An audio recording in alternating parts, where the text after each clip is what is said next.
le anime, le aliente y al final se sienta bendecido de haber llegado al templo. Perdóname y perdónanos nuestros pecados, Señor, para que nuestras oraciones no tengan estorbo en tu presencia. En el nombre de Cristo Jesús. Amén. Amén. Muy bien, hermanos. Voy a pedirles, por favor, que abramos nuestra Biblia en el libro de Daniel, capítulo 7. Estamos estudiando una serie que se llama Tras los pasos de Jesucristo en el Antiguo Testamento. Tras los pasos de Jesucristo en el Antiguo Testamento. Esta serie de clases, hermanos, tiene como propósito que cada uno de nosotros, hermanos, como hijos de Dios, los adolescentes están aquí abajo, que cada uno de nosotros como hijos de Dios, comprobemos a través del estudio de la Escritura que el personaje central de la Biblia es Jesucristo. A través del estudio del Antiguo Testamento estamos comprobando que el personaje central de toda la Biblia es Jesucristo. No tenemos que hacerlo con el Nuevo Testamento, porque el Nuevo Testamento, pues es obvio, ¿verdad? Que Jesús es el centro en virtud de su ministerio, de su obra redentora, etcétera, etcétera. De tal manera que, hermanos, estamos tras eso, estamos tras sus pasos, estamos tratando de encontrar todas las huellas que él fue dejando a través del camino y que nos permiten hoy comprobar esto. Hoy hemos llegado al libro de Daniel. Daniel capítulo 7. Déjenme decirles, hermanos, que hoy vamos a estudiar una de las porciones más extraordinarias que hay en la Biblia respecto a la persona de Jesucristo. Hoy vamos a estudiar una de las frases más extraordinarias respecto a la persona de Jesucristo. Pocos, hermanos, en el Antiguo Testamento vieron lo que vio Daniel en este capítulo y que hoy nosotros vamos a poder estudiar. Para nosotros no va a ser algo nuevo, es algo que a lo mejor hemos mencionado en otro momento, pero quiero que cada uno de nosotros nos imaginemos conforme vayamos viendo la clase el impacto que causó en la vida de Daniel y lo que implicó en aquel tiempo revelarle a un hombre como este lo que él vino a conocer en Daniel capítulo 7.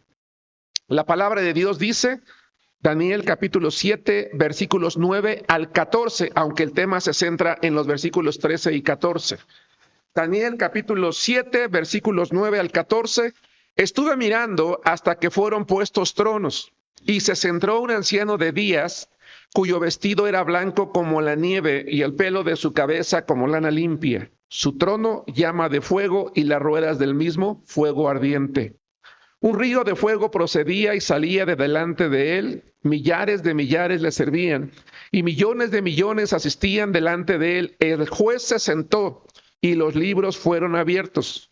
Yo entonces miraba a causa del sonido de las grandes palabras que hablaba el cuerno, miraba hasta que mataron a la bestia, y su cuerpo fue destrozado y entregado para ser quemado en el fuego.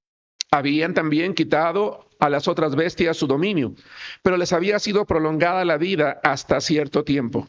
Miraba yo en la visión de la noche, y he aquí con las nubes del cielo venía uno como un hijo de hombre, que vino hasta el anciano de días y le hicieron acercarse delante de él.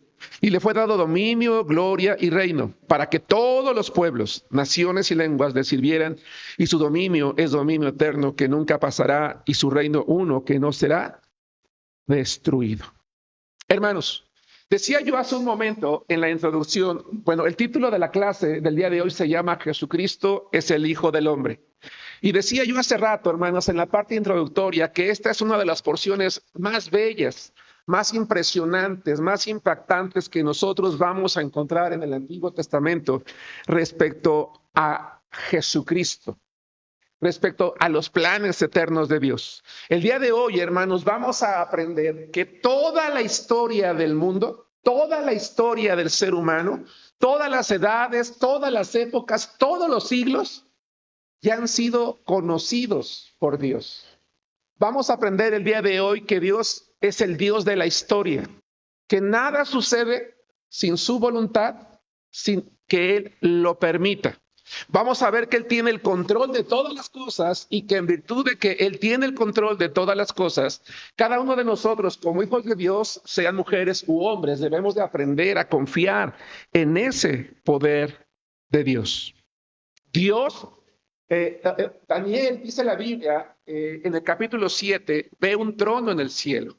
Ve como Dios desde el cielo está teniendo el control del levantamiento y de la caída de todos los imperios, de todos los reinos, de todos los gobernantes. Y vamos a ver el día de hoy cómo hay un momento en el que Dios le da ese trono a alguien en particular a quien Daniel llama hijo de hombre o uno como hijo de hombre. Daniel tuvo la oportunidad, hermanos, de ver 2 veces esta visión. La primera está escrita en el capítulo 2 y la segunda está escrita en el capítulo 7. Muy pocas veces, hermanos, las visiones eran repetidas o eran dadas más de una vez. Pero en esta ocasión, hermanos, Daniel, dada la relevancia de la visión, la va a recibir 2 veces. La primera vez tiene como propósito revelarle a los hombres la historia de la humanidad desde la perspectiva del hombre.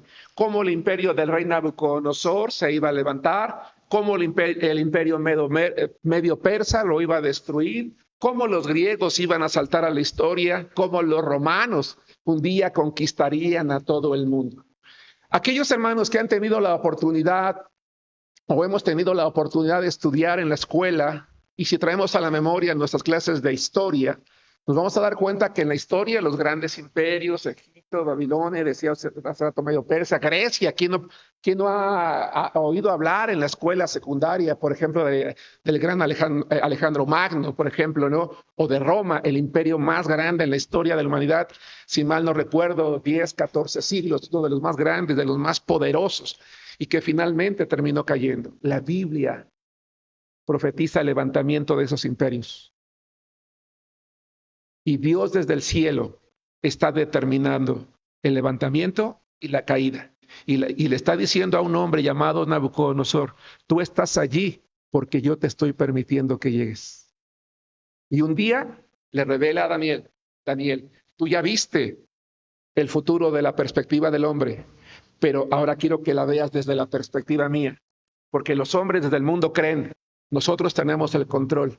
Nosotros decidimos qué armas, nosotros decidimos hacia dónde. Y dice Dios, no, el que decide soy yo. Yo tengo el control de todo. Y Daniel quiere, o Dios quiere que el pueblo a través de Daniel entienda que necesita confiar en Dios sin importar las circunstancias adversas en las que ellos se encuentren. En ese momento, hermanos, ellos habían caído en la cautividad babilónica. Un imperio poderosísimo como el rey babilónico los había llevado cautivos. ¿Y alguien se acuerda? Yo dije la semana pasada, ¿qué se pensaba religiosamente hablando cuando un imperio dominaba a otro? Daniel, que su Dios había vencido al otro Dios. Y lo que Dios le está revelando a Daniel es exactamente lo contrario. Yo desde el cielo estoy sentado en mi trono y soy el que determina todo. Yo tengo el poder de todo. El hombre no tiene por qué jactarse y le recuerda a Daniel, dile al pueblo que ellos no tienen de qué preocuparse porque yo estoy con ellos. Me parece que la clase de hoy, hermanos, es muy relevante porque lamentablemente, y a mí me da vergüenza incluso muchas veces, que muchos pastores y muchos predicadores se levanten haciendo grandes espectáculos. Si usted escucha las noticias, hermanos, este fin de semana hubo un ataque muy fuerte entre Israel y Líbano. Las cosas por allá están muy complicadas. Necesitamos orar por esto. Pero debido a estos acontecimientos, muchos reconocidos pastores empezaron a profetizar que ya Jesucristo llegaba el sábado. Una pregunta, ¿sí llegó? Porque yo veo aquí muchos todavía. ¿O nos quedamos? Tristemente, cuando ocurren ese tipo de eventos, muchos predicadores famosos aprovechan para manipular a la gente. ¿Sí me explico? Hay quien se ha atrevido a dar fechas específicas y es más de uno. Lamentablemente es más de uno. Hermanos, en la semana le pude compartir de Cristo a un muchacho. ¿Y saben qué me dijo? Estoy muy preocupado. Le digo, ¿por qué? Resultó que era cristiano. Dice, porque me he apartado de los caminos de Dios y ya viene el arrebatamiento y no me quiero quedar. Porque en su iglesia le dijeron que esto ya iba a ocurrir y que se iba a quedar. Yo no sé qué pensará hoy. Si se salvó o recibió otra oportunidad. No, hermanos. Nosotros no tenemos que vivir a la zozobra. Si hay guerra, si hay hambre, si hay destrucción, si hay lluvia, si hay tormentas, son cosas que van a haber en este mundo, hermanos. Lamentablemente no estamos exentos. Acá, ¿quién no pedía que lloviera? Y ya llovió mucho. Y ahora ya se inundaron las calles, ya se derrumbaron. Lamentablemente hay muchas cosas que vienen como consecuencia a veces naturales, pero eso debe de desalentarnos, desanimarnos o provocarnos a nosotros temor, angustia, no, sino confianza en Dios. Dios tiene el control de todas las cosas. Dios en el cielo, escucha esto, hermano, Dios en el cielo está teniendo el control de todo. Nada en la historia, nada en la vida sucede sin el poder y la intervención de ¿quién, hermanos? De Dios. Entonces, si nosotros pudiéramos, les decía hace rato, resumir, porque no estamos interpretando el libro, las visiones, todo lo que está buscando Dios en la mente de Daniel es: ten confianza. Yo tengo el control de todo. Y tan tengo el control de todo que te voy a enseñar hoy algo muy importante. Que al final de cuentas, la autoridad o el imperio, el poder, no le pertenece a los hombres. Porque no hay otro Dios como el Dios de Israel. No hay otro Dios como el Dios nuestro. Vamos por favor a Daniel capítulo 2, versículo 21, donde ya a Daniel se le había dicho esto, porque recuerden ustedes que en el capítulo 2, para los hermanos, personas que se están integrando, estamos estudiando una serie que se llama Tras los pasos de Jesucristo en el Antiguo Testamento. El propósito de esta clase es comprobar que Jesús es el tema central de toda la Biblia, particularmente hoy el Antiguo Testamento. Y estamos viendo con base en la palabra de Dios que Dios es el Dios de la historia, que nada ocurre sin su voluntad y que debemos de vivir confiados en Él. Y en Daniel, y la clase específicamente de hoy se llama Jesucristo es el Hijo del Hombre. Daniel capítulo 2, versículo 21. ¿Están allí? La palabra de Dios dice así: Él muda los tiempos y las edades. Lean conmigo.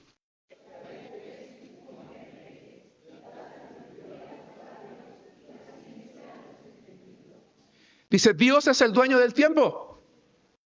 Lo que este pasaje, cuando él dice, Él muda los tiempos y las edades, lo que significa Dios es el creador del tiempo, es el dueño del tiempo, el que controla el tiempo, el que tiene el poder del tiempo. Y Él decide qué ocurre en cada momento. Él es el Señor, Él es soberano. De tal manera que Él destrona a los reyes por igual, les da la sabiduría, si la quieren, para tomar decisiones, les da la inteligencia para hacer lo correcto. Lamentablemente, solo dice la Biblia, la reciben aquellos que son entendidos. En este caso, Daniel.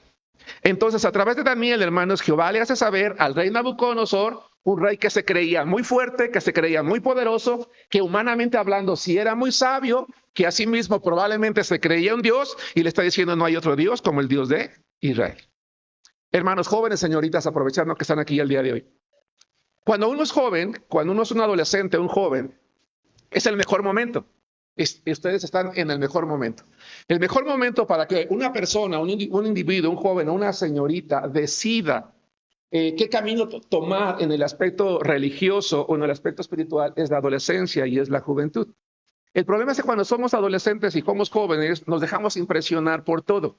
Y muchas veces, particularmente aquellos que tienen la oportunidad de estudiar, pues se dejan impresionar mucho por la ciencia, por el conocimiento, por las artes, por el deporte.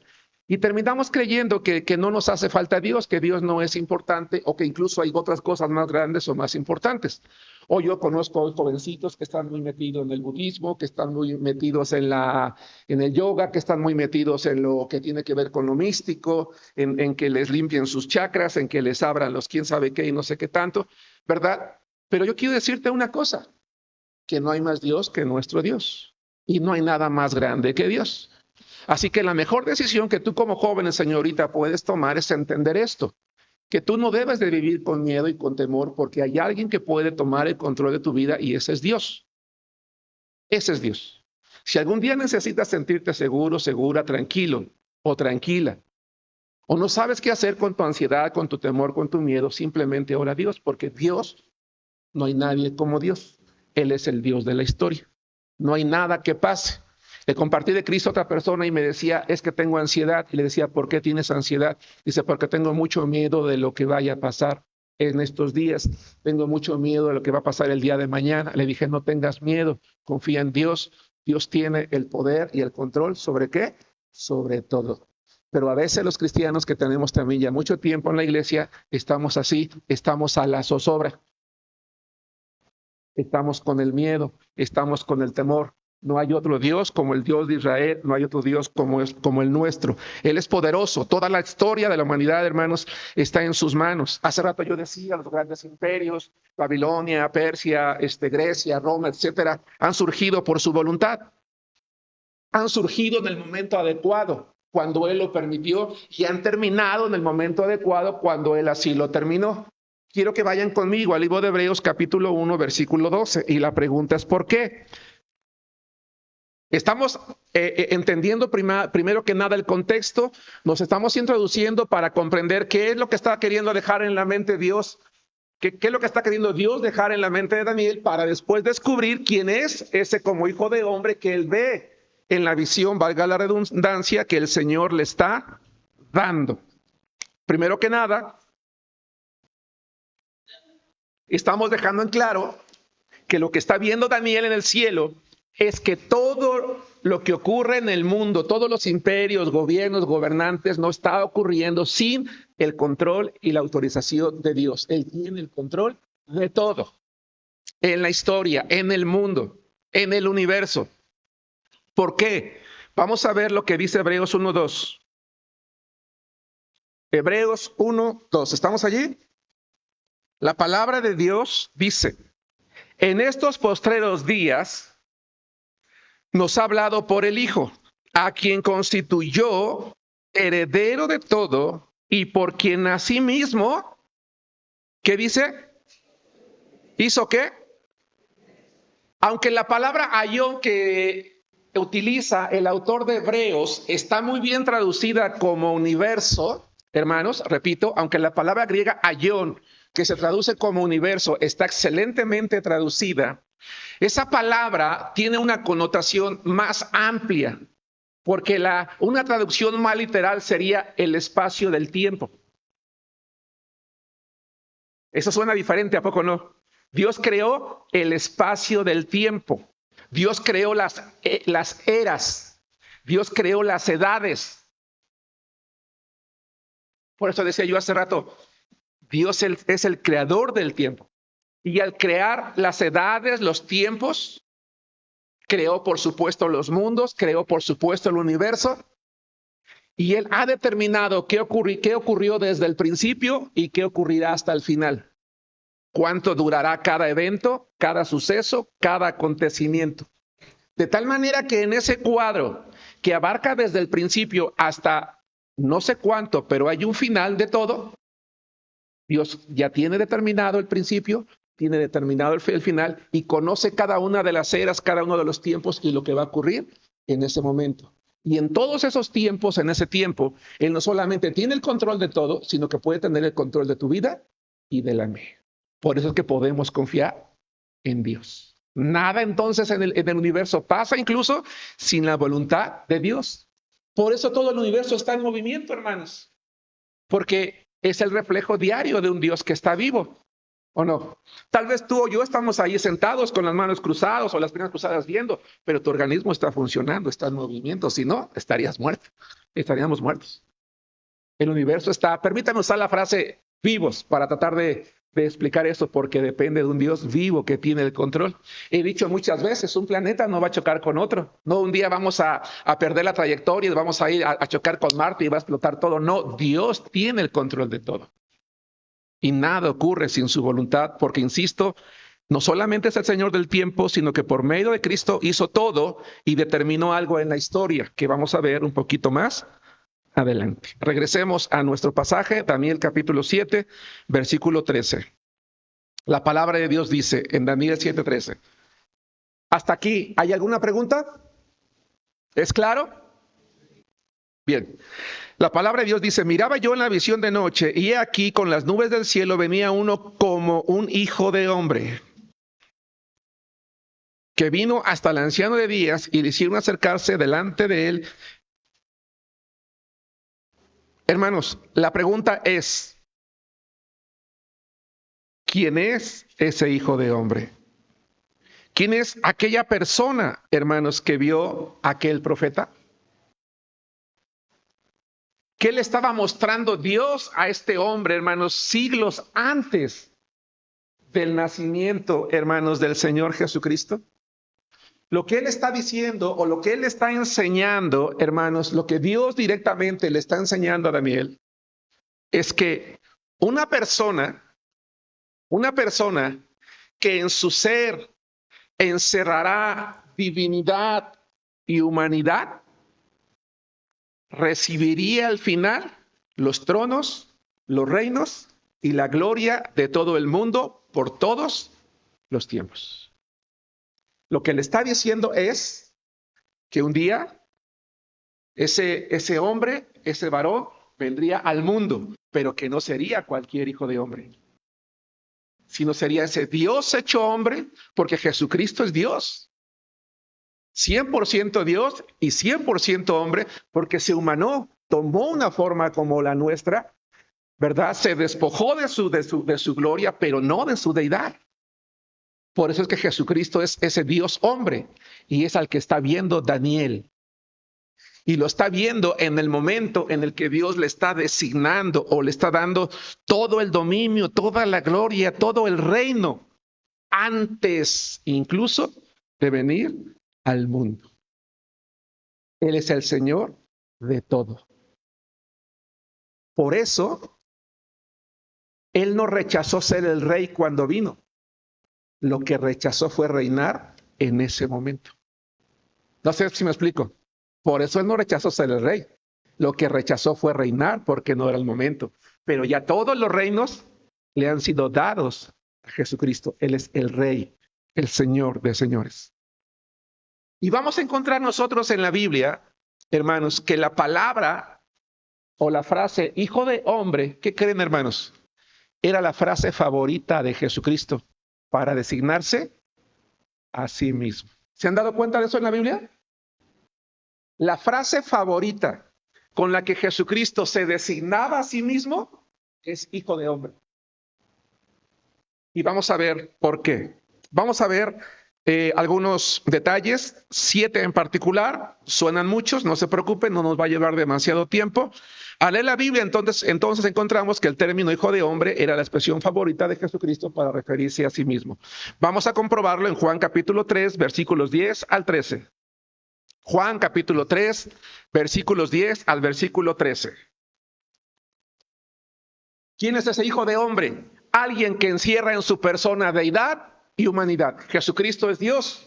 Se humanó, tomó una forma como la tuya, como la nuestra, para venir entre nosotros, para demostrarnos a nosotros que es posible, aún en este cuerpo, someternos a la voluntad de Dios.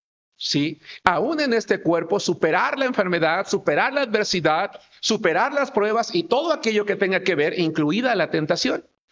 Porque Él tomó ese cuerpo, ¿verdad?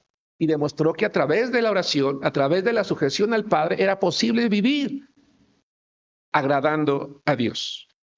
Cuando habló con Nicodemo, una de las conversaciones más relevantes que hay en la Biblia respecto a Jesucristo es la que tuvo con este hombre llamado Nicodemo, Juan 3:10 al 13. Respondió Jesús y le dijo: ¿eres tú maestro de Israel y no sabes esto? Le está hablando acerca del nuevo nacimiento, ¿se acuerdan? Etcétera, etcétera. Dice: de cierto te digo que lo que sabemos hablamos y lo que hemos visto testificamos, y no recibís nuestro testimonio. Si os he dicho cosas terrenales y no creéis, ¿cómo creeréis si os dijere las celestiales? Nadie subió al cielo sino el que descendió del cielo. ¿Y qué dice? Ahora, ¿por qué era relevante que Jesucristo le dijera esto a Nicodemo? Porque los judíos no creían que Jesús fuera el Cristo. ¿Se acuerdan? No creían que fuera el Hijo de Dios, lo rechazaban. Incluso los judíos, hermanos, rechazaban tanto a Jesucristo que no tenía nada que ver con él. Pero Nicodemo, siendo parte del cuerpo gobernante de aquel entonces que se llamaba Sanedrín, tuvo que como una cosquillita, como una espinita, dijo: no. Este hombre sí es alguien especial. Incluso lo comentaban entre ellos mismos. Y no se quedó con las ganas. Fue y empezó a platicar con Jesucristo y empezó a cuestionarle. Y Jesús le dijo: yo soy ese hijo de hombre.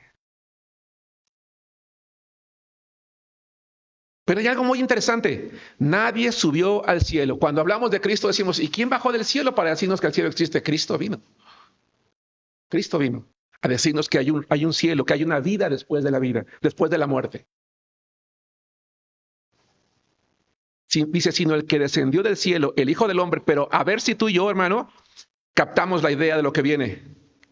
Sino el que descendió del cielo, el Hijo del Hombre que está en el cielo. ¿Qué ves en esa frase? Sino el Hijo del Hombre que está en el cielo. Dice la hermana Julia que es Dios, sí, pero hay algo más. ¿Dónde estaba Jesús en ese momento? ¿Dónde? Pero aquí le está diciendo que está. Entonces, ¿estaba en la tierra o estaba en el cielo? ¿Lidia? ¿Por qué en las dos? Porque es Dios, exactamente. ¿Sí se dan cuenta de la declaración que está diciendo? Este Hijo de Hombre, que soy yo soy Dios. Estoy aquí contigo y a su vez estoy llenándolo todo porque soy Dios. Esto debió de haber impresionado, hermanos, a Nicodemo. Nosotros, todo el mundo allá afuera está diciendo que tú no eres nadie, pero me estás diciendo que tú eres Dios, ese Hijo de Hombre, que los profetas profetizaron hace cientos de años y Jesús le dice, sí, yo soy. 2, cuando mostró su igualdad con Dios, ya dijo que él está en ambos lugares porque es Dios, su gloria llena toda la tierra. Pero 2, cuando directamente mostró su igualdad con Dios, Marcos capítulo 2, versículos 9 y 10. Hay un hombre que es paralítico, lo traen con Jesucristo, escarban en el techo, porque hay mucha gente, no pueden acercarlo con Jesús. Jesús hace algo en Marcos capítulo 2, versículos 9 al 11. La palabra de Dios dice así: ¿qué es más fácil? ¿Decir al paralítico, tus pecados te son perdonados? ¿O decirle, levántate, toma tu lecho y anda? Platico la historia para aquellas personas que nos visitan por primera vez y que no están familiarizados con la Biblia. Jesús está en un lugar enseñando la escritura. Imaginemos en una habitación como la nuestra y hay mucha gente, está abarrotado de personas. Jesús está en aquel lado. En aquellos entonces las casas no estaban hechas de losa como las nuestras, eran casas construidas con una especie de vigas, tal vez hierba, pasto como techo, es la forma más fácil que encuentro de poder explicarlo, de tal manera que alguien fácilmente podía escarbar el techo y podía entrar a la casa. Estaba tan abarrotada esa casa en la que estaba Jesucristo, que unos amigos de un muchacho paralítico quisieron acercarlo a Jesús porque sabían que Jesús podía sanarlo. Esto es algo muy importante. Ellos sabían, y ese muchacho paralítico tenía fe en que Jesucristo podía sanarlo, pero no podían acercarse a él. Y entonces los amigos, hermanos, pensaron en algo. Tenemos que llegar a él. Y estaban dispuestos a llegar al máximo. Empiezan a escarbar en el techo, descienden al amigo, y cuando Jesús lo ve descender, le dice, tus pecados te son perdonados. ¿Por qué? Porque él sabe la fe con la que se estaban acercando a él. El problema es que los judíos de aquel tiempo dijeron, ¿y tú quién eres para perdonar pecados? El único que puede perdonar pecados es Dios. Es decir, se mataron con sus propias palabras. ¿Tú quién eres para perdonar pecados? Si el único que puede perdonar pecados es Dios. Voy a hacer 2 paréntesis, espero no perderme. El primero, para acercarse a Dios, lo único que necesitamos es fe. Es arrepentirnos de nuestros pecados y tener fe en que Él es Dios.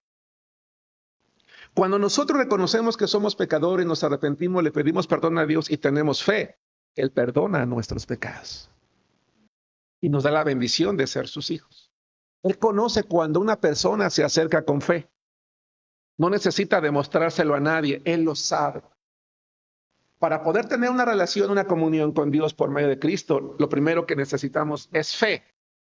Pero una fe que nos lleve al máximo, a hacer lo necesario con tal de llegar ante Él. Yo te pregunto, hermano, hermana, amiga, que nos acompañas el día de hoy, ¿qué nos trae hoy a la iglesia? ¿La rutina? ¿La costumbre? la religiosidad, el ver qué se va a enseñar hoy. Yo esperaría que lo que nos trae aquí es la fe. Porque si es la fe la que nos trae a la iglesia, cuando cada uno de nosotros salgamos por esa puerta, nos vamos a gozar de la palabra que escuchamos, de los cantos que entonamos, de la convivencia con los hermanos. Porque si yo no vengo con fe a buscar a Dios, cuando yo me vaya por esa puerta, voy a decir, qué aburrida estuvo la clase del pastor. Me quedé dormido a los 5 minutos. Eso yo ya lo sabía. Hoy no estuvo interesante. Hoy no estuvo divertido. Hoy el pastor no contó ningún chiste. No, hoy no me gustó. No, cuando yo me acerco a Él con fe, entonces voy a recibir algo de Él. Este paralítico recibió algo de Él. ¿Qué fue? El perdón de sus pecados. Y entonces, hermanos, Jesús, que no discutía con los demás, pero les respondía con cierta lógica, les dice, a ver. 9. ¿Qué es más fácil decir al paralítico? ¿Tus pecados te son perdonados? O decirle, levántate, toma tu lecho y anda. ¿Ustedes qué piensan, hermanos? ¿Qué es más fácil decir? ¿Tus pecados te son perdonados o toma tu lecho y anda? ¿Por qué planteó Jesús esa pregunta?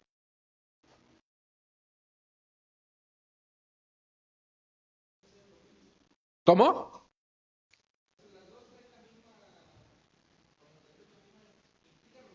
Sí, pero ¿por qué dijo Jesús que era más fácil decir? Exacto, porque uno se iba a ver y otro no. Era más fácil decir tus pecados te son perdonados. Porque eso todo el mundo, ¿qué? Pues no vi nada. ¿Sí se dan cuenta? Aunque eso que parecía fácil, Valerie, solo Dios podía hacerlo. Eso era lo difícil. Lo fácil era lo otro. Parece que como un juego de palabras. Era más fácil decir eso porque no se veía.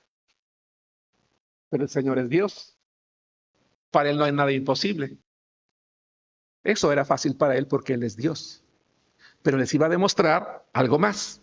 Veamos lo que dice el 9. Tus pecados te son perdonados, o decirle, levántate, toma tu lecho y anda, pues para que sepáis que el Hijo del Hombre tiene potestad en la tierra para perdonar pecados, dijo al paralítico. Vuelvo a leer este verso parafraseando, no nos vayamos a perder. Pues para que sepáis que yo soy Dios, que soy ese Hijo de Hombre, tengo potestad en la tierra para perdonar pecados, dijo el paralítico. A ti te digo, levántate, toma tu lecho y vete a tu casa. ¿Y qué hizo el paralítico, hermanos? René se levantó y se fue. ¿Por qué Jesús hizo eso con el paralítico? Porque ¿cómo llegó el paralítico con él? ¿Con qué dijimos, Ferla? Con fe. Llegó con fe ante la presencia de Dios. Por eso decía hace rato que cuando nosotros nos acercamos a Dios tenemos que hacerlo ¿con qué, hermanos? Con fe. Y por supuesto lo otro también era fácil para Jesús, decir toma tu lecho y anda. En realidad las dos cosas lo eran. Lo que pasa es que uno se veía y otro no se veía. Pero para las dos, Él tenía el mismo poder. 3, cuando dijo que Él era el Mesías, Lucas 18:31 y 14:61 al 62. Yo estoy sintiendo un poquito de calor. Si quieren prender los ventiladores, adelante, a menos que nada más sea yo el que está acalorado. Hermanos, ¿me estoy explicando? Bien, ¿cuál es el propósito de la visión de Dios a Daniel, dijimos?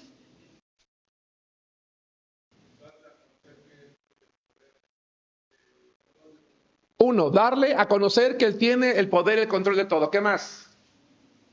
¿Cuál es el propósito de Dios al darle esta visión a Daniel? Darle a entender que Él tiene el control de todo y todo lo que iba a pasar. ¿Qué más? ¿Sí, Ferla? ¿Qué más? 3, que Daniel siguiera confiando en Dios. ¿Qué más? Él quita reyes y pone reyes. ¿Qué más? ¿Cómo? Que Él era el hijo de este momento, ¿no? ¿Qué más, Juan?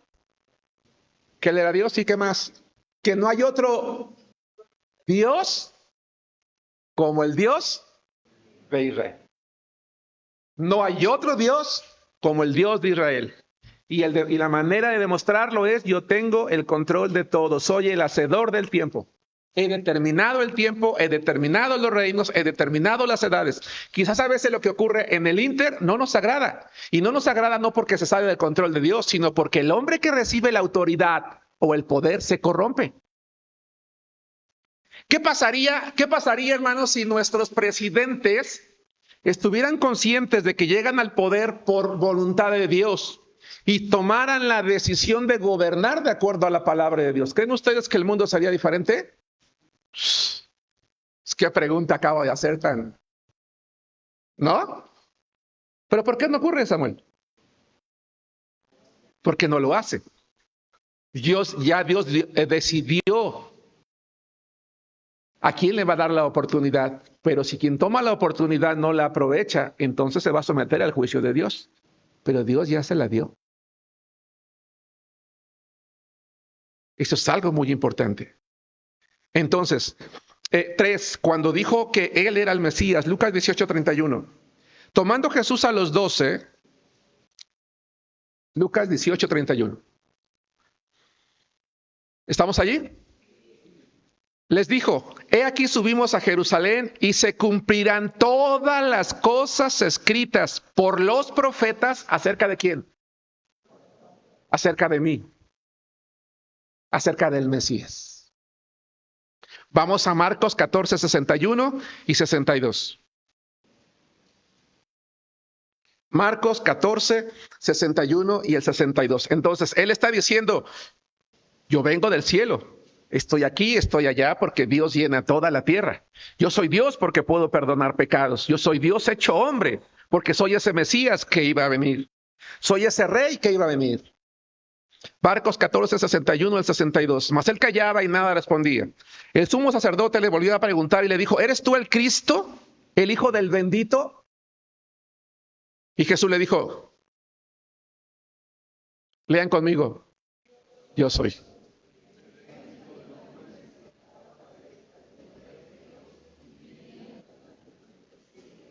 Yo soy. Yo soy.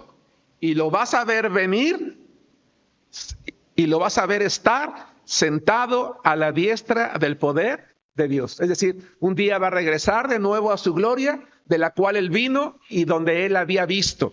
Después vamos a ver algo interesante. 4, cuando dijo que vino a salvar, no para destruir. Vamos a Lucas 9, 54 al 56. Yo soy, voy a terminar la obra. Van a ver que al Hijo del Hombre, es decir, a mí mismo, regresar al cielo de donde he venido para poder sentarme a la diestra del poder de Dios, pero un día me van a ver venir de nuevo, viniendo desde las nubes del cielo. Amigos que nos acompañan, hermanos, porque la Biblia dice que un día Jesucristo volverá por segunda vez. Si ustedes llegaron un poquito después de la clase, decía yo que falsos predicadores se han levantado diciendo que Jesús ya iba a venir el sábado y otros que ya está por venir en una fiesta de no sé qué. No te dejes llevar por todas esas cosas incorrectas. Ahora, si viene él o no, hoy o mañana, yo no lo sé. El día y la hora nadie la sabe, pero él va a venir. Debemos de estar a la expectativa, pero no en la incertidumbre, con gozo, no con temor, lo cual es distinto. Lucas 9, 54 a 56 dijo que vino a salvar, no a destruir. La palabra de Dios dice, Lucas 9, 54. Viendo esto sus discípulos, Jacobo y Juan dijeron: Señor, ¿quieres que mandemos que descienda fuego del cielo como hizo Elías y los consuma? Entonces volviéndose a él, los reprendió diciendo: vosotros no sabéis, ustedes no saben de qué espíritu son. Porque el Hijo del Hombre, es decir, yo, Dios hecho hombre, no ha venido para perder las almas de los hombres, sino para salvarlas. Y se fueron a otras aldeas. Hermano, amigo que nos acompañan, Jesús vino por ti, porque te ama a ti. No importa si soy rico o pobre, culto o inculto, el lugar donde vivo, la ropa que he visto. Dios te ama a ti, me ama a mí, nos ama a nosotros. Y Él vino a buscarnos, a salvarnos, a ofrecernos el perdón de los pecados, la redención, la salvación de nuestra vida. Él no quiere que nadie se pierda. No quiere que nadie muera, no quiere que nadie vaya a condenación. Pero la decisión no es suya, la decisión es tuya. Ya Dios hizo lo que él tenía que hacer, lo que él en su gracia, hermanos, decidió hacer, venir al mundo y morir en la cruz por nosotros. Pero él no te va a tomar del oído para llevarte al cielo. La decisión es tuya y es mía. Ni siquiera los que somos hijos de Dios nos va a tomar del oído para que nos consagremos. La decisión es tuya y es mía. ¿Sigamos juntos, hermanos? Él vino a buscarnos.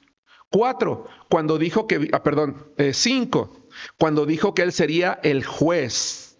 Mateo capítulo 13, versículos 14 al 42. ¿El juez de qué? ¿Qué facultad tiene un rey y un presidente, hermanos? Juzgar, ¿no es cierto? Tiene un poder en sí mismo. Es el poder ejecutivo.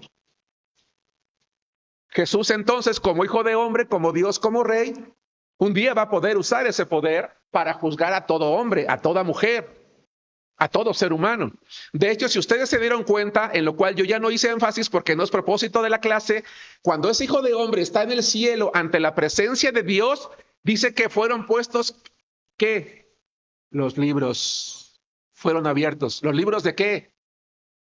Los libros de la vida para juzgar a los hombres. Yo no sé si sea literal o metafórico, pero lo que la Biblia enseña es que tu vida y la mía es claramente conocida en el cielo. Y hay un libro en el cual están registrados todos nuestros hechos, acciones, pensamientos, actitudes, en los cuales o de los cuales un día seremos juzgados por Dios. Todo. Ese juicio, ¿sabes a quién le pertenece la autoridad de hacerlo? A Jesucristo. Dice Mateo 13, 40 al 42. De manera que como se arranca la cizaña y se quema el fuego, Mateo 13, 40, ¿sí les dije? Ok. De manera que como se arranca la cizaña y se quema en el fuego, así será el fin de este siglo. Enviará el Hijo del Hombre a sus ángeles. ¿Por qué sus ángeles? Porque Él es Dios. Esos millares y millares que le servían, que vimos en Daniel. Y recogerá de su reino a todos los que sirven de tropiezo y a los que hacen iniquidad. Y los echarán en el horno de fuego. Allí será el lloro y el crujir de dientes. Entonces los justos resplandecerán como el sol en el reino de su Padre. El que tiene oídos para oír, oiga. Vamos a Apocalipsis 1, 13 y 14. No pretendo explicar el verso, no es el propósito de la clase, solo aseverar o confirmar que el Hijo del Hombre es el juez. En otro momento hablaremos de lo que implica este verso. De momento solo, Él es el Hijo del Hombre, es el juez. Apocalipsis 1, 13 y 14. 1, 13 y 14, 14, me disculpo. Apocalipsis 1, 13 y 14, 14. El 1, 13. Y en medio de los 7 candeleros, a uno semejante al Hijo del Hombre, vestido una ropa que llegaba hasta los pies y ceñido por el pecho con un cinto de oro. Juan está viendo a Jesús en su trono de gloria. Vamos al capítulo 14, versículo 14. No te preocupes si de momento hay mucha información en el verso. Hoy solamente estamos comprobando que este Hijo del Hombre es Jesucristo, que vino, que murió, que resucitó, que volvió a su gloria y que tiene en sus manos el reino. Apocalipsis 14, 14. Miré y aquí una nube blanca y sobre la nube uno sentado semejante al Hijo del Hombre, que tenía en la cabeza una corona de oro y en la mano una hoz aguda. ¿Está listo para qué? ¿Para qué sirve la hoz?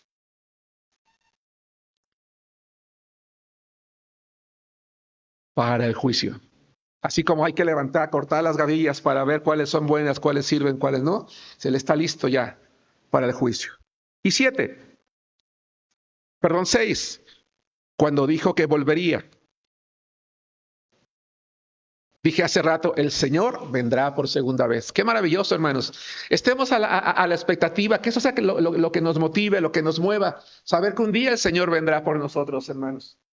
A menos que muramos hoy.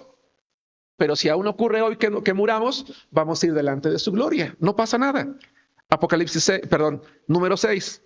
Mateo 24, 29, cuando dijo que volvería. 24, 29 al 31. Hermanos, ¿es claro lo que estamos viendo? Estamos comprobando que Jesús es el Hijo de ¿quién? Del hombre. Es Dios hecho hombre. Para aquellas personas que nos visitan, quiero tratar de ilustrar lo siguiente. Piensa en el presidente de México o la próxima presidenta, con quien tú quieras. Piensa que el presidente, que por cierto le gusta hacer eso, salir a comer por allí a las fonditas y los lugares sencillos, de repente tú vas allí al centro, al Zócalo, y andas ahí por la calle de Moneda, de Donceles, llegas a una fondita, estás comiendo, y de repente volteas a ver y dices, es el presidente. Va en playera, con tenis, con una sudadera, no tiene guardias de seguridad, no tiene nadie, de repente dices, es el presidente. Él deja de ser el presidente porque está entre el pueblo, porque no trae un traje sastre, porque no trae guardias, porque no están las cámaras de televisión. Él es el presidente. Dios vino al mundo, se hizo hombre. Dejó a un lado su gloria, su majestad, y anduvo entre nosotros. Porque quería saber que Él, a pesar de ser Dios, quiere tener comunión contigo y conmigo. A Dios le importa tu vida y la mía, por eso se hizo hombre y vino entre nosotros. Si algún día piensas que tu vida no le importa a nadie, le importa a Dios. Si algún día crees que nadie te ama, Dios te ama. Y si tú preguntas cuánto, como para morir por ti, porque murió en la cruz. Pero su poder le hizo levantarse de la cruz y está en su reino, en su gloria, al cual un día iremos todos aquellos que hemos creído en Él. Dijo que volvería. 6. Mateo 24, 29 al 31.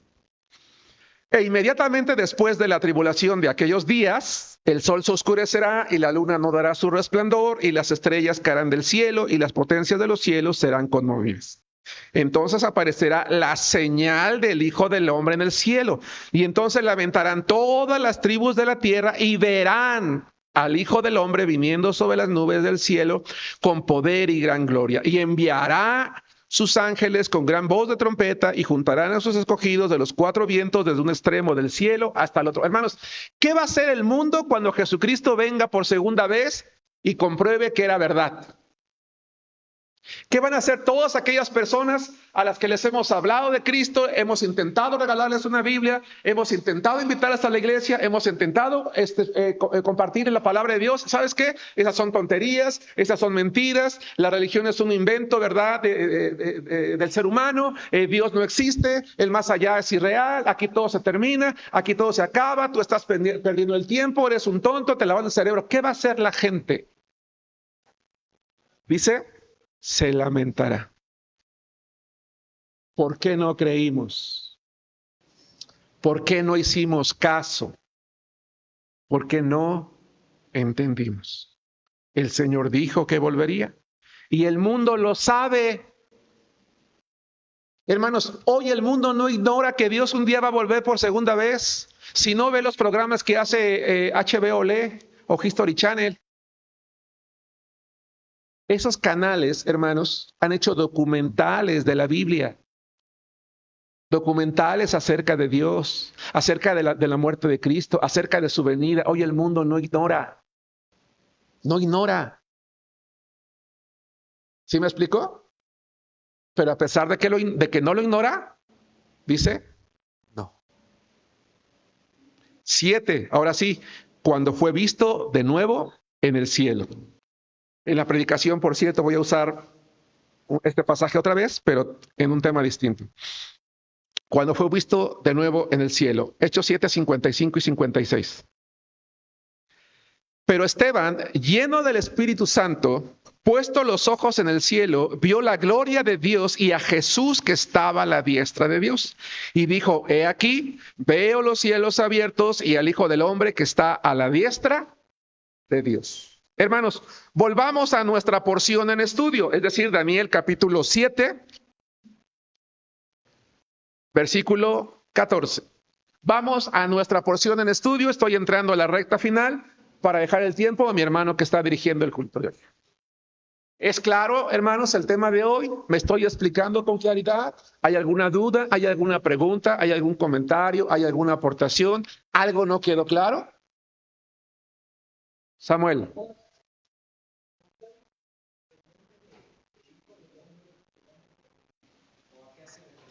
a la humanidad de Jesús, que sería un humano. No, que se humanaría. Eso significa la frase el Hijo del Hombre. Ese ser divino que estaba en el cielo sería hombre, sería reconocido como un hombre común. Por eso decía que lo que vio Daniel fue que se encerraba en un humano la divinidad, o la divinidad y la humanidad. Y por eso dije 100% hombre, 100% Dios. Algo que, por ejemplo, el gnosticismo negó desde el principio y que niega hasta la fecha. O los mismos testigos de Jehová. Pero él es hombre. Eso es lo que significa esa visión. Bien. Aquí adelante hay lugar, Erika y David, si gustan. O aquí adelante también. Perdón, Karen, creo que te dije Erika, discúlpame. ¿Quieren quedarse aquí con los niños o los quieren bajar a las clases? ¿No? Ah, perfecto, sin problema, ¿eh? Sí, sin problema. Entonces, ¿sí queda claro, hermano Samuel? Perfecto. Regresemos a nuestro pasaje base para terminar la clase de hoy, Daniel 7:14. Vamos a leer todos juntos la palabra de Dios. Dice así: y le fue dado dominio, gloria y reino, para que todos los pueblos, naciones y lenguas le sirvieran. Su dominio es dominio eterno, que nunca pasará, y su reino uno que no será destruido. Hermanos, hermanas, ¿de qué lado queremos estar? ¿Del lado del vencedor o del lado del perdedor? El mundo es el que pierde, el vencedor es Cristo. Cuando Él venga por segunda vez y establezca su reino, a diferencia de los reinos humanos, jamás será destruido. Y aunque este mundo un día dejará de ser como nosotros lo conocemos, destruido de hecho, para que estemos en la eternidad Él seguirá siendo Dios. Aún el imperio más grande, el romano, 14 siglos, fue destruido. Incluso por quien nadie hubiera creído, los bárbaros. Si te gusta la historia, hermanos, es fascinante. Los imperios más poderosos de su tiempo, los soldados más poderosos de su tiempo, eran las legiones romanas. Hubo épocas en las que 15,000 soldados vencieron a 100,000 opositores. Porque si había buenos soldados, eran ellos. Pero fueron los bárbaros los que los vencieron. Aún el más grande imperio cayó. Pero nunca el de Jesucristo. Ese es eterno. Su dominio es sobre todo ser humano. Su dominio es eterno. Su dominio nunca será destruido. Conclusión, hermanos. ¿Quién es el Hijo del Hombre? Jesucristo. ¿Y quién es Jesucristo? Dios.